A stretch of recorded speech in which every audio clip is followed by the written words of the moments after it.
sorry, what is it? Everybody. Ladies and gentlemen, your next meeting comes to the stage. That's you, buddy. Get up here. Ladies and gentlemen.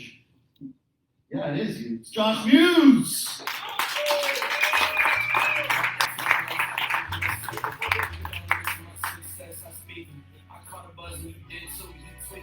I look like I've been getting money, how Ricky. You smell me, that's LV. Walk around with my chest up, my skin smooth. I just came from a funeral. What gets you off? Speaking of necrophilia, what do necrophilia and rape have in common? Or sorry, no, screwed that up. What's the difference between necrophilia and rape? The body temperature. Yeah, I learned that at Churchill Station. I took the LRT. Yeah, it turns out that I had a great conversation between crackheads and methamphetamines. And I realized that there's a saying on the streets. It says, crack kills, meth motivates. You know? Now, I've never smoked crack myself. I know it doesn't look like it, but, everybody that I know that smokes crack is the angriest person I've ever met. But everybody that smokes meth can do 10 lawns in 12 hours. Come on, tell me what crackhead's doing that, huh? No. You know why it's so difficult for someone with anorexia to kill themselves? Because the gun always makes them throw up. Oh.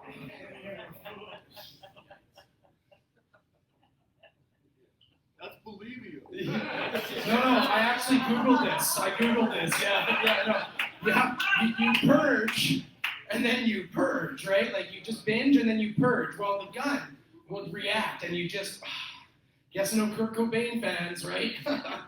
and how often do people go, man, look at that method, but really they're anorexic, come on. One of my favorite jokes to tell is, what do suicide and abortion have in common? They both end lives that should have never been lived in the first place. I know. When I tell people, Josh, you're a piece of shit, I go, yeah, thank you.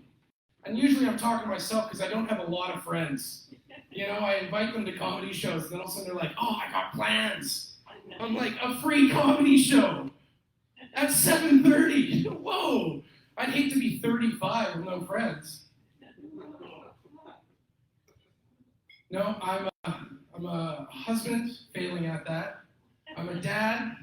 I'm kind of gracefully gliding to failing at that because she's so perceptive and she gets it from me. I get that. And one time she's sitting in her little tent and all of a sudden I hear, ow! And I go in there and I'm like, hey, Lily, what's wrong? And she's like, nothing. And she's hiding the bottom teeth, eh? And all of a sudden she's like, Dad, I got it. I'm like, what? She had pulled out her tooth. Just all on her own, all 6 years old of her. And I'm like, great, I'm building a sociopath. The only thing that she's going to inherit from me is depression. Awesome. So she's like, I've got to polish it for the tooth fairy. Hey, no worries, let's go in there. So she puts a little toothpaste on there and she starts rubbing it. And then she drops it. She's like, and I'm like, oh. She's like, don't worry. I found it. I'm like, oh. She's like, yeah, I bet you it's easy to find your teeth because they're yellow.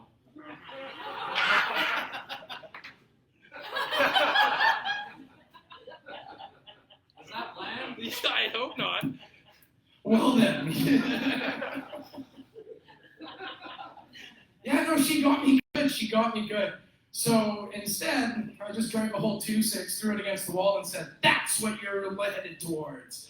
Pure alcoholism and depression. My name's Josh Muse, I've been your piece of shit comedian.